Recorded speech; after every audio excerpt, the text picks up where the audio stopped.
Homer Munn arranged to have his little cruiser, the Unimara, taken out of its winter cobwebbery. A few days later he left Terminus in a sullen distemper. No one was at the port to see him off. That was natural, since no one ever had in the past. He knew very well that it was important to have this trip in no way different from any he had made in the past. Yet he felt drenched in a vague resentment. He, Homer Munn, was risking his neck in daring do of the most outrageous sort, and yet he left alone. At least, so he thought. And it was because he thought wrongly that the following day was one of confusion, both on the Unimara and in Dr. Darrell's suburban home. It hit Dr. Darrell's home first, in the form of a letter addressed to him in the ornate and flowing handwriting of Arcadia's transcriber. "Dear Father, it would have been simply too heartbreaking to say goodbye to you in person. I might have cried like a little girl, and you would have been ashamed of me.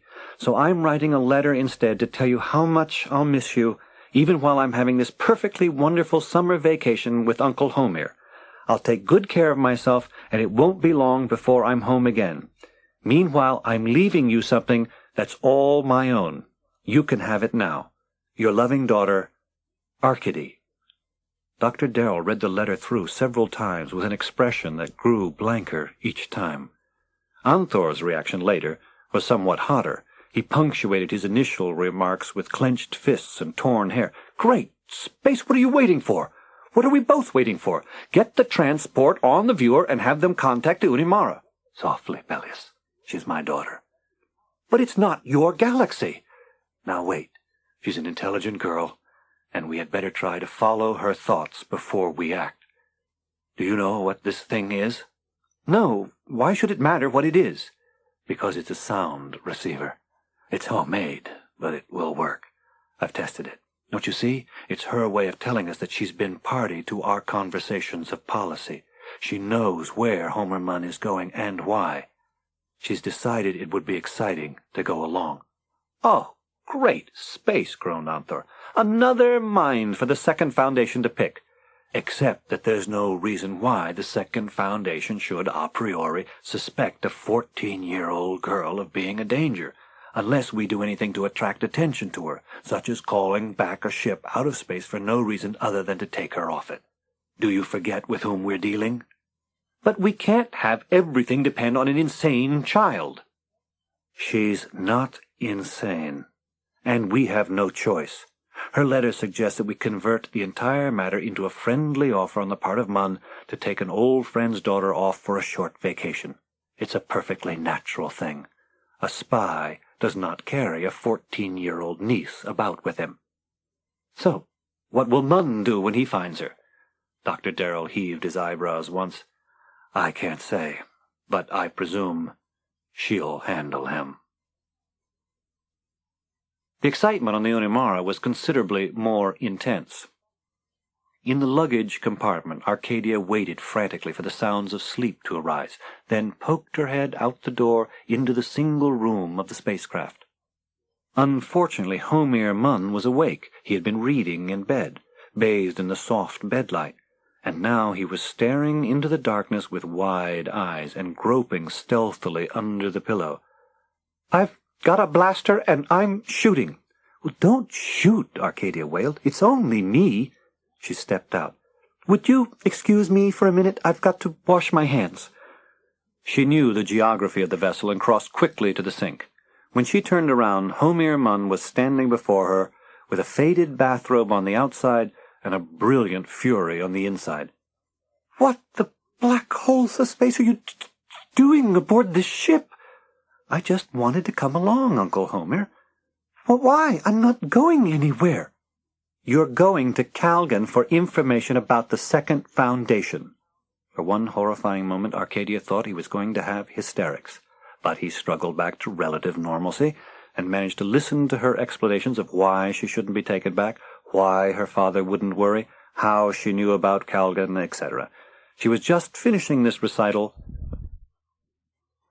"Scram," she said. "That's my father, I bet." And it was. The message wasn't long, and it was addressed to Arcadia. It said, "Thank you for your lovely present, which I'm sure you put to good use. Have a good time." "You see," she said to Homer, "that's instructions." He grew used to her. After a while, he was glad she was there. Eventually, he wondered how he would have made it without her. She prattled. She was excited. She knew the Second Foundation was the enemy, yet it didn't bother her. Maybe it came of being 14. On the evening before the last hyperspace jump, Arcadia sat dreaming of Trantor, of all places. For some reason, although they would soon be on Calgan, she found herself more and more obsessed with Trantor, her birthplace. "Were you ever on Trantor, Uncle Homer?" "No, can't say I was, Arcady." She found Uncle Homer delightful. He hadn't missed calling her Arcady for days. "There might be incredible amounts of information on Trantor. Why don't we go there when we're finished with Calgan?" But Homer Munn was busy with the ship's computer and hadn't really heard her. The sun of Calgan no longer appeared as a star in space, but as a sun, large, bright, and yellow-white. Their destination was only a night's sleep away. Under the Mule, Calgan had been mistress of the greatest empire since the end of the Galactic Empire itself. But now the planet was left with only the bewildering memory of that short space of power, like an opium dream. The current first citizen, Lord Stetton, had held the position for 5 months. Though not exactly legitimate, he was the former head of the Calganian Navy. He was extremely capable and nobody's fool. Tonight, in his private apartments, he was dining with the Lady Callia, his more than friend yet less than wife, and his first minister, Lev Myrus. "Myrus," he was saying, "I'm tired of inaction. All Calgan desires the return of empire and glory." "In all history," the First Minister said, "it has never been wise to attack the Foundation. Even the Mule would have been wiser to refrain." Suddenly there were tears in the Lady Callia's blue, empty eyes. Of late her Poochie, for this is what she called Lord Stetton, scarcely saw her, and now, when he had promised her the whole evening, this horrible, thin, grey man, who always looked through her rather than at her, had forced his way in, and Poochie had let him. Stetton was speaking now, in the voice she hated, hard and impatient. He was saying, "You're a slave to the far past, Myrus. The Foundation is loosely knit and will fall apart at a blow."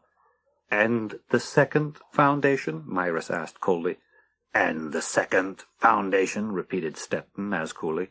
"Aren't you aware that a good many of the Foundation psychologists and sociologists are of the opinion that the Selden plan has been completely disrupted since the days of the Mule? If the plan has gone, then a vacuum exists, which I may fill as well as the next man." "Our knowledge of these matters is not great enough to warrant the gamble," Myrus insisted.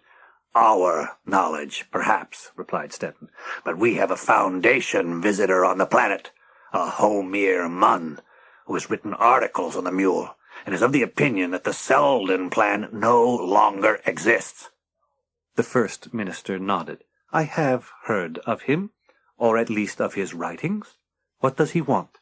"He asks permission to enter the Mule's palace." "Indeed, it would be wiser to refuse." "I will consider that, and we will speak again." Myrus bowed himself out.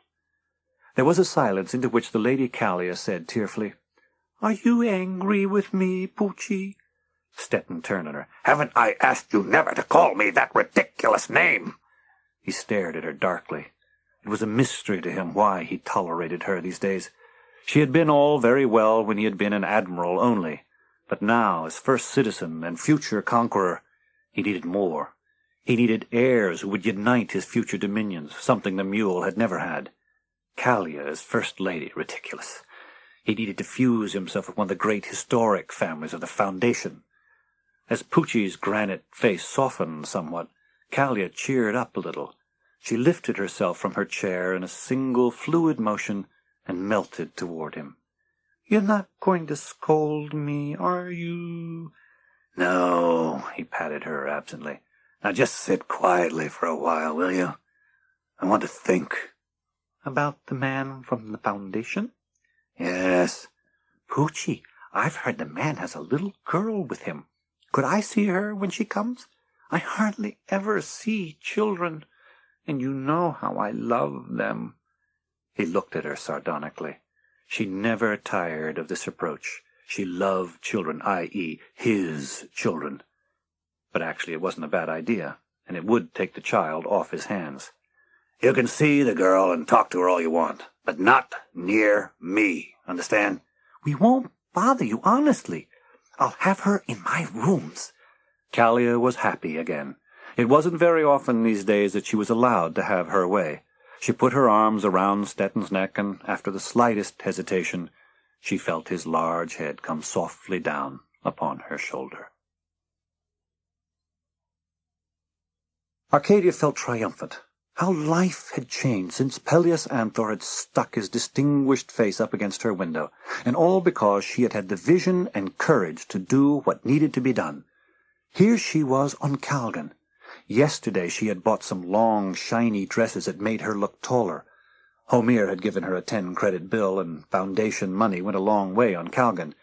And she had had her hair done. But best of all was right now. She was face to face with the actual mistress of the ruler of Calgan. Of course, the Lady Callia didn't quite come up to Arcadia's notion of the part. She was rather plump, and her voice wasn't thrillingly throaty, but rather high. "Would you like some more tea, child?" "I'll have another cup, thank you, my lady." "You know, I think Mr. Munn must be very brave to wish to see the mule's palace." Arcadia's internal awareness twitched. This was what she was waiting for. Intrigue, intrigue.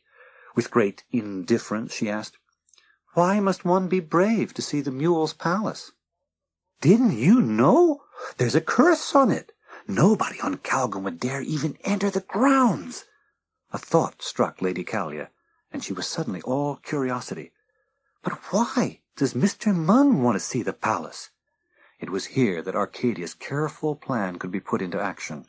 Her thoughts kept a sentence ahead of her words as she said, "Uncle Homer's a great authority on the mule, you know. He thinks that all of galactic history has been changed since the mule conquered the Foundation." "Fascinating." "Yes. The second Foundation, I'm sure you've heard of it, stopped the mule because he was premature. But now they may be supporting Calgan." "Calgan?" Lady Callia was incredulous. "But why?" "Because Calgan may now offer the best chance of being the nucleus for a new empire." Dimly, Lady Callia seemed to grasp something. "You mean Poochie, Lord Stetton, is going to make a new empire?" "Well, Uncle Homer thinks so, but he'll have to see the mule's records to find out for sure." "It's all very complicated," said Lady Callia doubtfully. "Yes," said Arcadia. She had done her best. Lord Stetton was in a savage humor. The session with the milksop from the Foundation had been quite unrewarding. Great galaxy! Why should Munn or anyone else be allowed to violate the customs of Calgan? No one wanted to read another book on the mule anyway. "What do you want?" he asked as Callia entered and cringed in the doorway. "Don't be angry, Poochie. It's just that the little girl told me they were going into the mule's palace, and I thought I could go with them. It must be gorgeous inside." "She told you that, did she? Well, they aren't, and you aren't. Now go and tend to your own business. I've had about enough of you." "But, Poochie, why aren't you going to let them? The little girl said that you were going to make an empire." "I don't care what she said. What was that?" He strode to Callia and caught her firmly above the elbow so that his fingers sank deeply into the soft flesh. "What did she tell you?" "You're hurting me. Besides, she made me promise not to tell." "That's too bad. Tell me. Now." "Well, Arcadia said the Selden plan was changed, and there was another foundation somewhere that was arranging to have you make an empire. That's all. Are you angry?" Stetton left the room hurriedly, with Callia staring mournfully after him. 2 orders were sent out over the official seal of the first citizen before the hour was up. One had the effect of sending 500 ships into space on what were officially termed war games. The other had the effect of throwing a single man into confusion. Homer Munn ceased all preparations to leave when that second order reached him. It was, of course, official permission to enter the palace of the mule. Arcadia was delighted. She knew what had happened, or at any rate, she thought she did. For 2 weeks, Homir Munn practically lived inside the mule's palace. One evening after dinner, he was summoned to a meeting with Lord Stettin. "Well, Munn, have you found anything? I know you're not here merely to rake through the mule's dead ashes. You came here for more than you have admitted. Is that not true?" I don't understand, my lord. Let us be frank, Munn. You are investigating the Selden plan. You know that it no longer holds. You know, perhaps, that I am the inevitable winner now, I and my heirs. So why not throw in your lot with mine? You will be rewarded in the end with your fair share of the loot. And what can you expect at the Foundation? Their defeat is inevitable. Do you have a patriotic desire to die for your country? Not a word would come, so Homir sputtered into silence. "You will stay," said Stettin confidently. "Now there's one more thing I wish to discuss with you. I have information to the effect that your niece is of the family of Beta Darrell. It is a family of note on the Foundation, I take it." Homir uttered a startled, "Yes." He could not trust himself at this point to be capable of weaving anything but cold truth. "How old is she?" 14. "So. Well, not even the second Foundation or Harry Selden himself could stop time passing or girls from becoming women. Lady Callia is a remnant of an interlude that has lasted too long. It will end soon." 14, you say? Homir could only stare at him in horror. Arcadia was in the Lady Callia's pink fluff boudoir. The mistress of Calgan seemed unusually anxious, almost frantic. "Take off your clothes, child," she suddenly said to Arcadia. "Please, please, this way they won't recognize you." Callia started throwing useless bits of flummery in reckless heaps upon the ground, looking madly for something a girl could wear without becoming a living invitation to dalliance. "Here, this will do.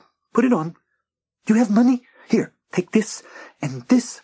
Callia stripped her ears and fingers of jewelry. "Just go home. Go home to your Foundation." "But what about Uncle Homir?" Arcadia was becoming thoroughly confused and somewhat frightened. "He won't leave. Poochie will hold him forever. But you mustn't stay. You must go back to warn your people there will be war." Absolute terror seemed, paradoxically, to have lent a lucidity to Callia's thoughts and words that was entirely out of character. She led Arcadia down corridors and past various officials.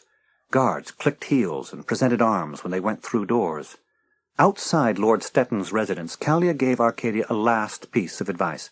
"Go straight to the spaceport. Don't wait. He may be looking for you this very minute." Belatedly, now that she felt the free air about her, Arcadia was suspicious. "Why are you doing this, Lady Callia?" Callia bit her lower lip. "I can't explain it to a little girl like you. You'll be growing up, and I met Poochie when I was 16. I can't have you about, you know." There was a half-ashamed hostility in her eyes. The implications of what she heard froze Arcadia's blood. She whispered, "What will he do to you when he finds out?" Callia whimpered back, "I don't know," and left at a half-run back along the wide way to the mansion of the Lord of Calgan.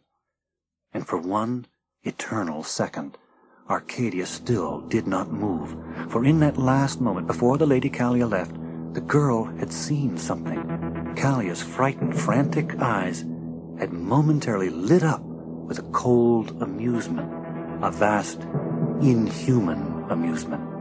It was much to see in a flicker of time, but Arcadia had no doubt of what she saw. She was running now, running wildly, searching madly for an unoccupied public booth at which one could press a button for a public conveyance. She was not running from Lord Stettin, not from him nor from all the human hounds he could place at her heels. She was running from a single, frail woman who had helped her escape, from a creature who had loaded her with money and jewels, who had risked her own life to save her, from an entity she knew, certainly and finally, to be a woman of the Second Foundation.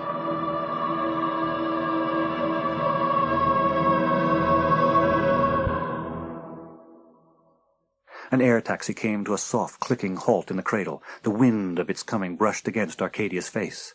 "Where to, lady?" She pitched her voice as low as possible in order to sound adult. "The spaceport, please." The lights of the city moved leisurely below her as she cooled her cheek against the slightly musty upholstery. What should she do? What should she do? In that moment she knew she was a stupid, stupid little girl, away from her father and frightened. Her eyes were full of tears. She wasn't afraid that Lord Stetton would catch her. Lady Callia would see to that. Callia! She had stupidly played right into Callia's hands. But why was she free while Homer was a prisoner? Unless they wanted her to go back to the Foundation as a decoy to lead others into the hands of them. "Spaceport, lady." She pushed a bill at him and stumbled out the door. She saw lights, unconcerned men and women, large, gleaming departure boards. Where was she going? She didn't care. She only knew that she wasn't going to the Foundation. Anywhere else would do. Oh, thanks Selden for that forgetful moment, that last split second when Callia, tiring of her act because she had to deal with a child, had let her amusement spring through. And then something occurred to Arcadia, something that had been stirring and moving at the base of her brain since she had left the taxi. And she knew that she must escape. She could not risk her own life, not in the slightest, for any reason whatsoever. She was the most important person in the galaxy. She was the only person in the galaxy, because in all the galaxy, she, and she alone, except for them, knew the location of the Second Foundation.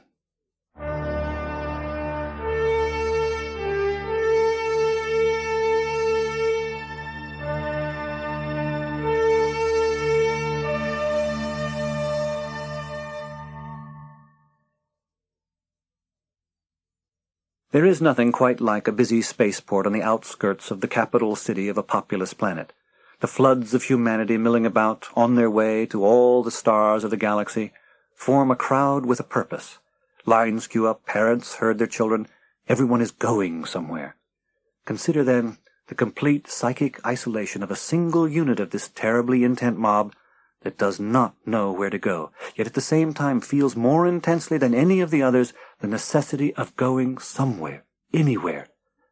Arcadia Darrow, dressed in borrowed clothes, standing on a borrowed planet in a borrowed situation of what seemed to be a borrowed life, wanted earnestly to go back to the womb. She wanted a closed spot somewhere far, far away. The voice that cut in on her was a thunderclap. "Look, miss," it said irritably, "are you using the ticket machine, or are you just standing there?" What happened next was slow and dreamlike. As she realized that she was standing in front of a ticket machine, Arcadia plunged a 200 credit into the clipper and was suddenly aware of the button labeled Trantor. Trantor, dead capital of the dead empire, the planet on which she was born. She pressed the button, and the ticket was spit out toward her. She seized it and ran. And then, attempting to look both ways simultaneously, she ran head-on into a soft abdomen. She heard the startled exhalation and grunt, and felt a hand on her arm. She writhed desperately, but lacked breath to do more than mew a bit. She managed to look at her captor's face. He was plump-cheeked and rather short. His copious white hair was brushed back in a pompadour that looked incongruous above his round and ruddy peasant face. "What's the matter?" he said, with a frank and twinkling curiosity. "You look scared." "Sorry, I've got to go now. Pardon me." But he disregarded her and lifted her ticket from her unresistant white fingers and looked at it with every evidence of satisfaction. "I thought so," he said, and then he bawled out in bull-like tones, "Mama!" A woman was instantly at his side. She was even more short, even more round, even more ruddy than the man. "She's going to Trantor," the man said. "You're from Trantor. Let go her arm, Papa." Mama turned the overstuffed valise she was carrying onto its side, and with a gentle but unrelenting pressure forced Arcadia to sit down. "There will be no ship yet for an hour. Why don't you rest your little feet?" Arcadia drew a deep breath and gave in. Huskily she said, "I was born there." Mama clapped her hands gleefully. 1 month we've been here, and till now we've met nobody from home. This is very nice." "Mama," Papa plucked at the woman's sleeve, "I think she's frightened. I think there's something wrong." Mama joined Arcadia on the valise, which creaked wearily under the added weight. "Are you running away, sweetheart? Don't be afraid to tell us. We'll help you." Arcadia looked across at the kind gray eyes of the woman, and suddenly she was crying like a little baby, and glad of it. She clutched tightly at Mama's old-fashioned dress and dampened a corner of it thoroughly. Papa stood helplessly looking at the pair, finally finding a handkerchief which, when produced, was snatched from his hand. Finally the weeping trickled to a halt, and Arcadia started groping in her purse, which she still possessed despite the rapid clothes-changing forced upon her in Lady Callia's apartments. She found what she was looking for, and handed it to Mama. "These are my papers," she said diffidently. It was a shiny synthetic parchment which had been issued her by the Foundation's ambassador on the day of her arrival, and which had been countersigned by the appropriate Calganian official. Mama passed it to Papa, who absorbed its contents with an impressive pursing of the lips. "Born on Trantor, all right. And you're named Arcadia. That's a good Trantorian name. Where's your uncle? It says here you came in the company of Homir Munn, uncle." "He's been arrested," said Arcadia. Out poured the story of the duplicitous Lady Callia and the libidinous Lord Stetton, at the end of which Mama shook her head darkly and said, "That such people should be let live." Suddenly, loud metallic words were booming overhead, and 5,000 pairs of startled eyes looked upwards. "Men and women, the spaceport is being searched for a dangerous fugitive. No one will enter and no one will leave. No one will miss his ship. I repeat, no one will miss his ship. The grid will descend. You will stay inside your square until the grid is removed, or we will be forced to use our neuronic whips." Arcadia knew they were looking for her. But why? Callia had engineered her escape. Had Callia failed? Could Callia fail? Or was this part of the plan, the intricacies of which escaped her? For a vertiginous moment she wanted to jump up and shout at the police that she gave up, that she would go with them. But Mama's hand was on her wrist. "Quick, quick, we'll go to the ladies' room before they start." Arcadia followed blindly. The grid was descending now, a series of cross-hatched radiation beams that set the air aglow with light. In his own 100 square feet, Papa found himself alone and conspicuously isolated. All the adjoining squares were crowded, but there was nothing to be done about it. He waited. He could make out over the heads of the eerily quiet and waiting crowd the far-off stir that was the line of policemen covering the vast floor area, lighted square by lighted square. It was a long time before a uniformed policeman stepped into his square and carefully noted the coordinates into a notebook. "Papers." Papa handed them over, and they were flipped through in expert fashion. "You're Preem Palver, native of Trantor, returning to Trantor. Answer yes or no." Yes, yes." "What's your business on Calgan?" "I'm trading representative of our farm cooperative. I've been negotiating terms with the Department of Agriculture on Calgan." Says here your wife is with you. Where is she?" "Well, please, my wife is in the—" He pointed. "Honto," roared the policeman, and another uniform joined him. "Another dame in the can. Write down her name." He turned to Papa. "Anyone else with you?" "My niece." "She's not mentioned in the papers." "She came separately." "Where is she?" "Never mind, I know. Write down the niece's name, too, Honto. Just stay here, Palver. We'll take care of the women before we leave." Papa waited interminably. After what seemed like hours, he saw Mama marching towards him, Arcadia's hand firmly in hers, and 2 policemen trailing behind. "Is this noisy old woman your wife?" asked the first policeman. Yes, sir," said Papa placatingly. "And you'd better tell her to talk to the First Citizens Police with courtesy." He straightened his shoulders angrily. "Is this your niece?" Yes, sir." "I want her papers." Looking straight at her husband, Mama slightly, but no less firmly, shook her head. A short pause, and Papa said with a weak smile, "I don't think I can do that. I claim diplomatic immunity. I'm accredited to the Calganian government as an official foreign representative, and my papers prove it." There was a pause while the policeman's lips tightened. "Keep your eye on them, Hanto. I'll get Lieutenant Derige." Perhaps 2 minutes elapsed before the policeman returned with the lieutenant. "Is this the girl?" Lieutenant Derige asked wearily. She obviously fitted the description. All this for a child. He said, "Her papers, please," Papa began. "I have already explained." "I know what you have explained, and I'm sorry," said the lieutenant. "But I have my orders, and I can't help them. If necessary, I must use force." There was a pause, and the lieutenant waited patiently. Then Papa said, huskily, "Give me your papers, Arcadia." Arcadia shook her head in panic, but Papa nodded his head. "Don't be afraid. Give them to me." Helplessly, she handed him the documents. Papa fumbled them open and looked carefully through them, then handed them over. The lieutenant, in his turn, looked through them carefully. For a long moment, he raised his eyes to rest them on Arcadia. Then he closed the booklet with a sharp snap. "All in order," he said. "All right, men." All 3 policemen retreated, and in 3 minutes the grid was gone. The noise of the crowd suddenly released rose high. Arcadia said, How? Papa said, "Shh, don't say a word. Let's go to the ship. It should be in the berth by now." They were on the ship. They had a private stateroom and a table to themselves in the dining room. Over coffee, Arcadia dared to broach the subject again. "But they were after me, Mr. Palver, and they must have had my description and all the details. Why did that lieutenant let me go?" Papa smiled broadly. "When you've been dealing with agents and buyers for 20 years, you learn some of the tricks.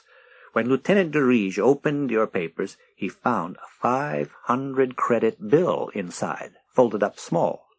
Simple, no?" "I'll pay you back," Arcadia insisted. "But what if he'd taken the money and turned me in anyway, and accused me of bribery?" "And give up 500 credits? I know these people better than you do, girl." But Arcadia knew that he did not know people better, not these people. She lay awake that night and knew that no bribe would have stopped the police lieutenant unless that had been planned. They didn't want to catch her, yet had made every motion of doing so nevertheless. Why? To make sure she left? And for Trantor? Were the obtuse and soft-hearted couple she was with now only a pair of tools in the hands of the Second Foundation, as helpless as she herself? It was all so useless. Whatever she did, it might be only what the terrible omnipotence wanted her to do. She had to outwit them. Had to.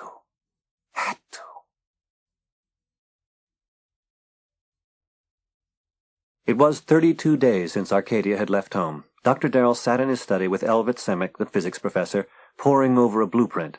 The only thing that kept him going now was work. "What we're doing now," he told Semick, "could be more important to everyone in the galaxy than the question of whether Arcadia is safe. At least to everyone but Arcadia and myself. And I'm willing to go along with the majority."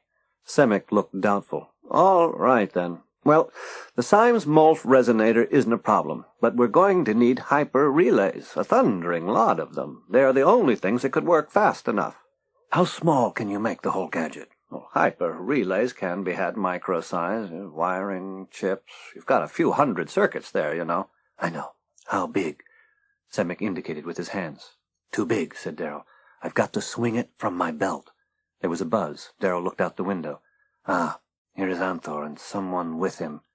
Nothing about our little gadget yet, Semick. It's deadly knowledge, and 2 lives are enough to risk." Anthor said, "Dr. Darrell, Dr. Semick, this is Police Lieutenant Derige. He was the last man on Calgan to see your daughter." Darrell went white with apprehension. "Is my daughter dead?" "She was alive when she left Calgan," said the lieutenant. "I have no knowledge past that." "Let me fill you in," Anthor said to Darrell and Semick. "Lieutenant Derige is one of us. He was born on Calgan, but his father was a Foundation man brought to that planet in the service of the Mule. I can answer for the lieutenant's loyalty to the Foundation. With Munn's disappearance, he has become our main source of information on Calgan." Derige spoke calmly. "As far as I know, Dr. Darrell, your daughter is on Trantor. She had a ticket to that planet and was with a trading representative of Trantor named Preem Palver, who claimed she was his niece. Your daughter seems to have a penchant for collecting uncles. The Trantorian even tried to bribe me. Probably thinks that's why they got away." How was she? Darrell asked. Unharmed, as far as I could see. There was a pause. Do you know anything about Trantor, Doctor? I lived there once. Arcadia was born there. It's an agricultural world now, the lieutenant said. They export animal fodder and grains mostly and sell them all over the galaxy.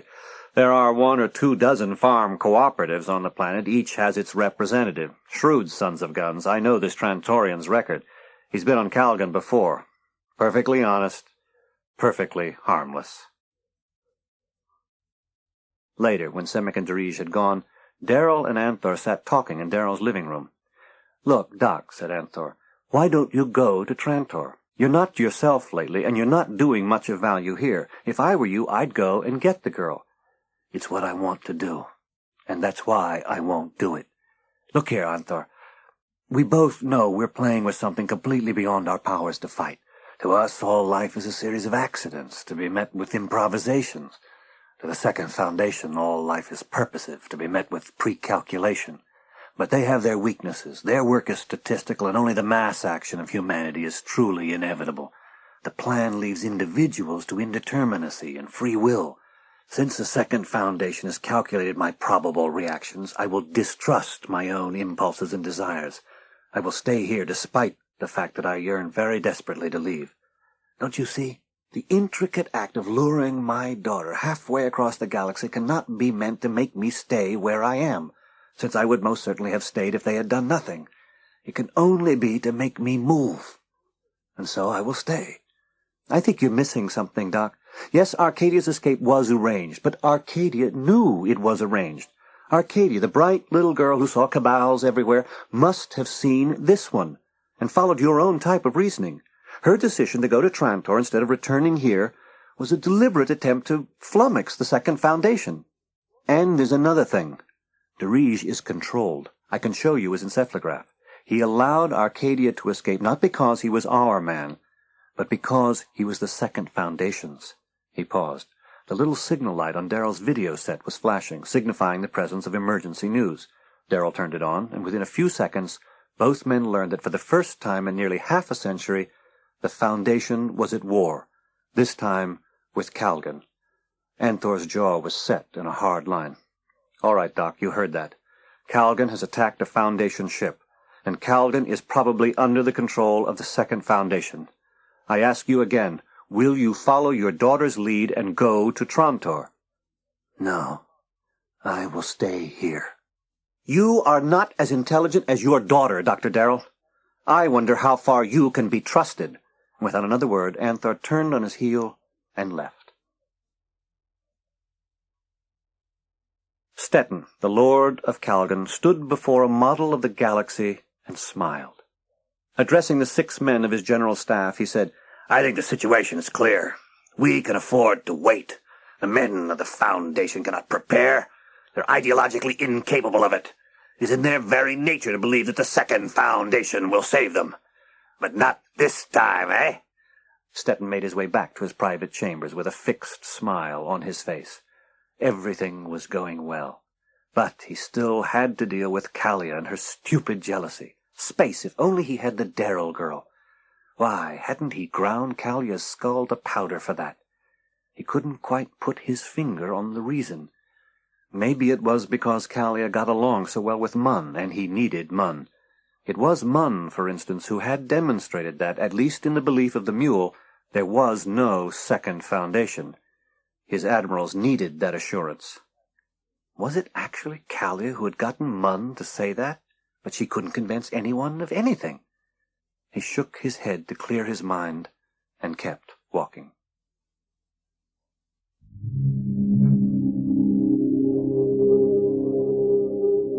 Trantor was a world in death and rebirth. Set like a faded jewel in the midst of the bewildering crowd of suns at the center of the galaxy, it alternately dreamed of past and future. It had been a single city, housing 400 billion administrators, the mightiest capital that had ever been. But eventually the decay of the empire had reached it, and in the great sack, its drooping powers had been broken forever. In the blasting ruin of death, the metal shell that surrounded the planet crumpled into an aching mockery of its own grandeur. Slowly the soil was uncovered, and the planet returned to its beginnings. In the spreading acres of primitive agriculture, it forgot its intricate and colossal past, or would have but for the still mighty metal shards that heaped their massive ruins toward the sky in bitter and dignified silence.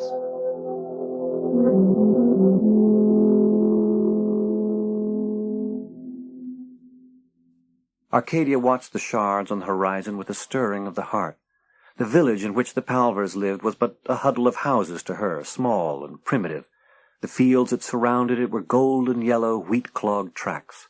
But there, on the horizon, was the memory of the past, still glowing in unrusted splendor, and burning with fire where the sun of Trantor caught it. She had been there once during the months since she had arrived on Trantor. She had ventured into the silent, dust-streaked structures where the light entered through broken walls and partitions. It had been solidified heartache. It had been blasphemy. She had left, running until her feet pounded on wheat fields once more. She knew she would not disturb that mighty brooding again. Somewhere on this world she knew she had been born, near the old Imperial Library, the most sacred site on Trantor. There Harry Selden and his group had woven their unimaginable web. There Ebbling Miz had pierced the secret and sat numbed in his vast surprise until he was killed to prevent the secret from going further. There at the Imperial Library her grandparents had lived for 10 years, until the mule had died and they could return to the reborn Foundation. There her own father had returned with his bride to find the second Foundation, but had failed. There she had been born, and there her mother had died. She would have liked to visit the library again, but Preem Palver shook his round head. "Oh, it's thousands of miles, Arcady, and there's so much to do here. Besides, it's not good to bother the place. You know, it's a shrine." It was the mule's palace all over again, Arcadia thought, a superstitious fear on the part of the pygmies of the present for the relics of the giants of the past. Still, it would have been horrible to feel a grudge against the funny little man for that. She had been on Trantor for over 3 months, and in all that time, Papa and Mama had been wonderful to her. One morning at breakfast, after a sidelong look at his wife, Papa casually mentioned that Calgan and the Foundation had been fighting each other for 2 months. "What?" said Arcadia. "The Foundation is at war?" A horrible thought struck her. "Are the Calganians on Terminus?" "No," said Papa seriously. "Terminus is still fighting. The Foundation is back to the Four-Kingdom Core, the original realm that was built up under Salvor Hardin, the first mayor." There was a pause while Arcadia thought furiously. Whatever happened, she must inform her father. Somehow she must. "You know, Papa, I'll bet the Foundation would be willing to pay smugglers' prices for food now. If a cooperative, one right here on Trantor, for instance, took over the job, they might lose some ships, but they'd be war millionaires before it was all over." Papa said, "But the Foundation is so far away." "Oh, I know. I guess you couldn't do it from here. If you took a regular liner, you probably couldn't get closer than Messina or Shmushik. And after that, you'd have to hire a small scout ship or something to slip in through the lines." Papa's hand brushed at his hair as he calculated. Mama and he had, after all, been having difficulty making ends meet. 2 weeks later, arrangements for the mission were completed. "Will you see my father?" Arcadia asked before he left. "Sure, I'll see him," said Papa. "I'll tell him you're safe and everything's okay, and when the war is over, I'll bring you back." "Here's how to find him. His name is Dr. Torrin Darrell, and he lives in Stanmark. That's just outside Terminus City, and you can get a little commuting plane that goes there. We're at 55 Channel Drive." "Wait, I'll write it down." No, Arcadia's arm shot out. "You mustn't write anything down. You must remember. And would you tell him something from me?" "Sure. What is it?" "I want to whisper it to you." She leaned toward him, and a little whispered sound passed from one to the other. Papa's eyes were round. "That's what you want me to say? But it doesn't make sense." "He'll know what you mean. Just say it exactly the way I told you. Say I said he would know what it means. Don't forget it." How can I forget it? 5 little words. Listen to... No, no, she hopped up and down in the intensity of her feelings. Don't repeat it. Don't ever repeat it to anyone. Promise me. All right, all right. As he passed down the drive to where the air taxi waited to take him to the spaceport, she wondered if she had signed his death warrant. She wondered if she would ever see him again. Maybe when it was all over, she had better kill herself for what she had done to him.